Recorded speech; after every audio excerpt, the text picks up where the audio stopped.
Hello and welcome to Quarantine Cooking, episode Tabouli.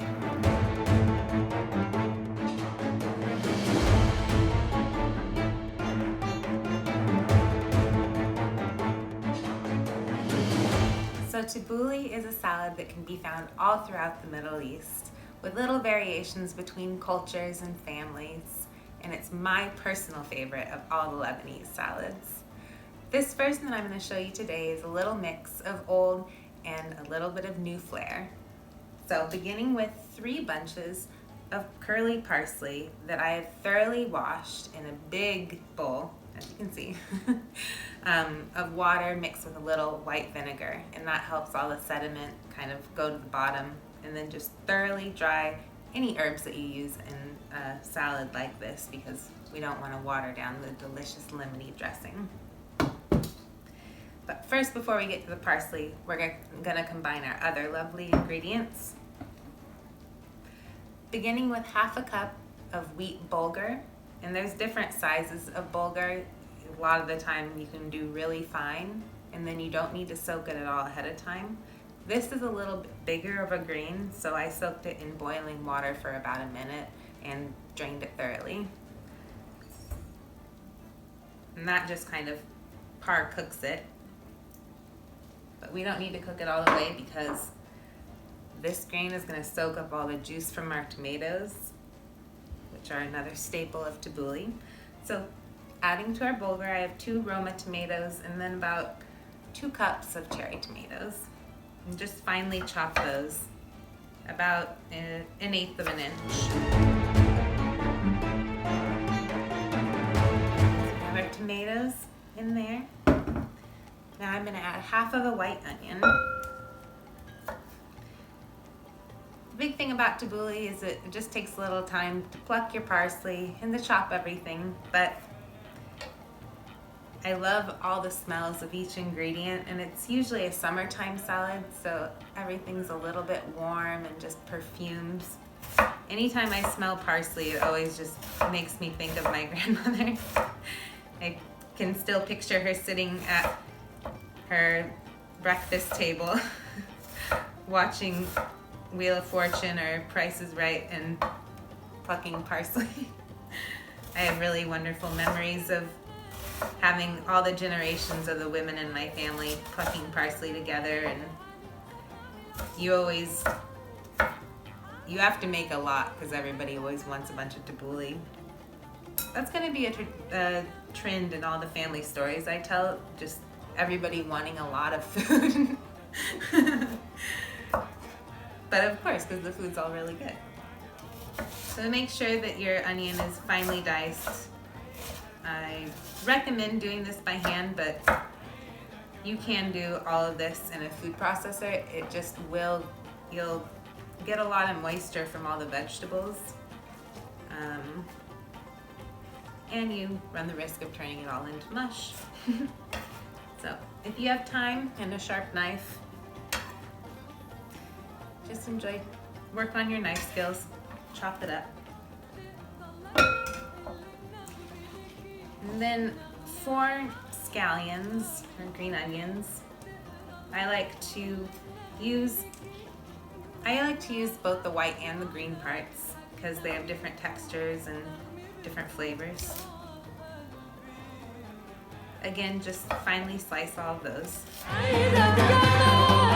I like using a combination of the 2 different kinds of onions because scallions tend to have a little bit more of almost a garlic aroma to them, a little bit more hot and herbaceous, and white onions, I just like that they're cool and crunchy and a little sweet.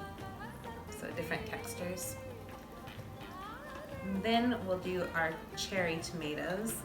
And these you can do in small slices or in halves if you want bigger chunks of tomato. I really like a more uniform, so I think I'm going to be cutting these in maybe 8ths. Cucumber in tabouli is also very good, but we're going to kind of, I didn't want to go crazy, so I wanted to just stick to a little bit of tradition. Okay, so cherry tomatoes, bright and lovely. You can already see the beautiful Tabouli art piece is being made. I have 2 cups of fresh mint here, and you just want to thinly slice that. And I find it helpful, you can either use scissors to snip these, or you can kind of make little stacks. And I like to save just a couple little leaves for the top. So there's our beautiful white and green and red trifecta so far. And I'm gonna add 2 teaspoons of salt, half a teaspoon of Aleppo pepper, 1 tablespoon of lemon zest. And you're gonna put lemon juice in this as well, but lemon zest just really ups the lemon factor, which you definitely want when making perfect Lebanese food. A lot of lemon. 1 teaspoon of sumac. Again, just another tart element. And a half a teaspoon of allspice. Then, roughly about a half teaspoon of black pepper. Fresh ground is best. And then some Tabouli doesn't even have mint in it. Nowhere in Saudi that I've had Tabouli, they put mint in there, but mint is like my favorite part. So I'm putting 2 kinds in this one. And I have a 1/4 cup of dried mint that I'm gonna crush. And I like the difference between fresh and the dried because it kind of, I don't know, it has some qualities of almost sage and lavender in dried mint. I don't know what happens to the oils, but it's just, I mean, if you're gonna make an herb salad, put more herbs in it. Okay, and just give this a mix. Lightly. Then we need to slather it all in a bunch of olive oil and lemon juice. Tabouli is one of those salads that gets better the next day. But, I mean, I can't actually wait that long after I make it. So, to this we're gonna add a 1/3 cup of lemon juice. And we're gonna start out with a 1/4 cup of olive oil, because then we're gonna top more olive oil on everything after the parsley joins the party. So 1/4 cup of olive oil. And again, just give it a mix.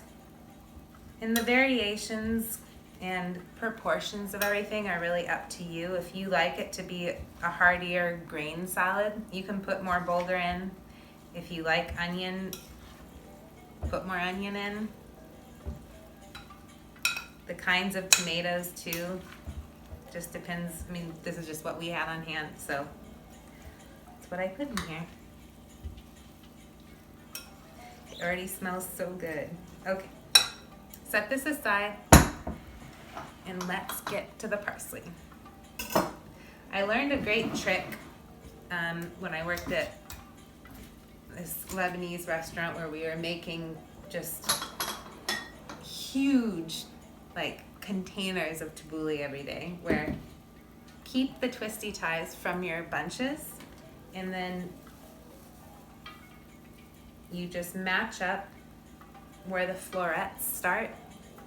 So you have the 2 and just match up right here and make bouquets and tie your twisty ties right below where all the flowering herb starts. Or you can pluck. I enlist pluckers. My husband, my mom, my friends, if they're gonna get to eat my Tabouli, they can pluck the parsley. So that works well too. But I'm gonna do the bouquets because I don't mind a little bit of the woody part. And that just means that there's more Tabouli if you don't mind the little bit of stem. But if you're gonna make it for fussy aunties, I recommend plucking your parsley.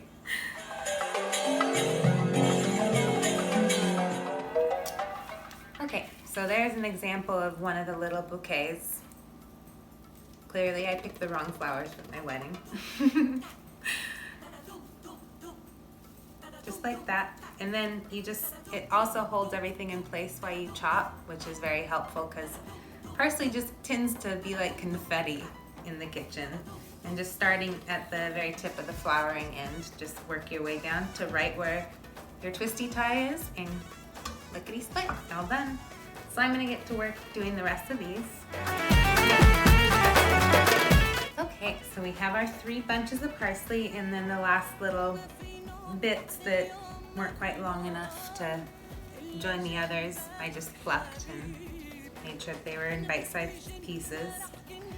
The size that you want your parsley is really by preference. I like somewhere in between very, very fine, but a little bit of texture. So I don't like all the big chunks, but I do like there to be some tenderness.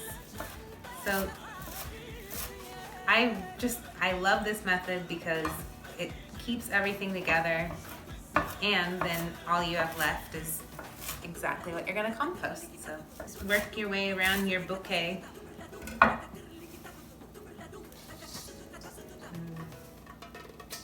gonna mix it all together. I mean, look at that. I got everything. Waste not, want not. That's what my grandmother always said. And if there are any little woody bits that you don't like, that doesn't quite make the cut for me.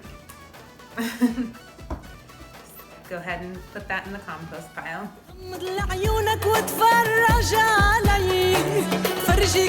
Wow, this just smells healthy. The chlorophyll just pulsing out of this bowl. And then I like to just really get in there.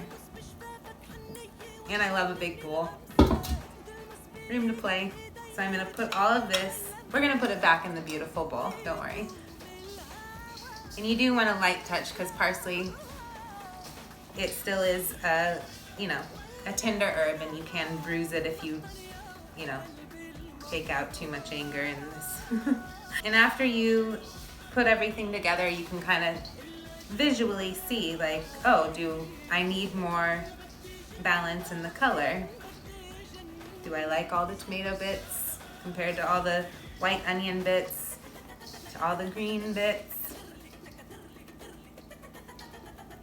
And my answer is yes, I do. Only thing left is to drizzle a little more olive oil and then give it a taste. So roughly about 3 tablespoons, give or take.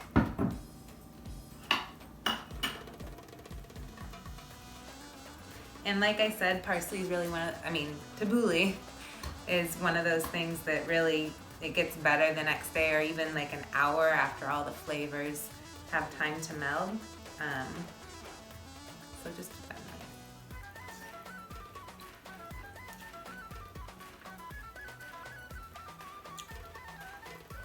But it tastes pretty freaking good right now.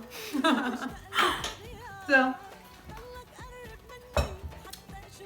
I'm gonna put it back in our show bowl. And after, 1 or 2 days when maybe there's only a third of your tabouli left, or tonight, a good way to really bulk it up is you can do finely shredded romaine lettuce, and then that actually gives you a whole nother salad that you call safsouf, at least in our family.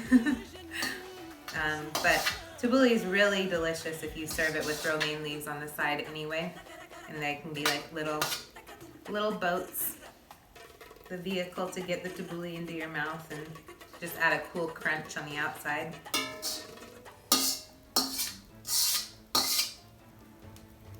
There we go. I like a little more grinds of fresh pepper. Our reserved mint leaves. And there you have a perfect bowl of tabouli to join the mezza party or to have on your own, with family, with friends, on its own. Tabouli, really, you can't go wrong. It's gonna be delicious.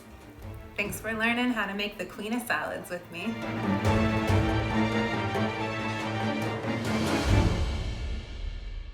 I took a love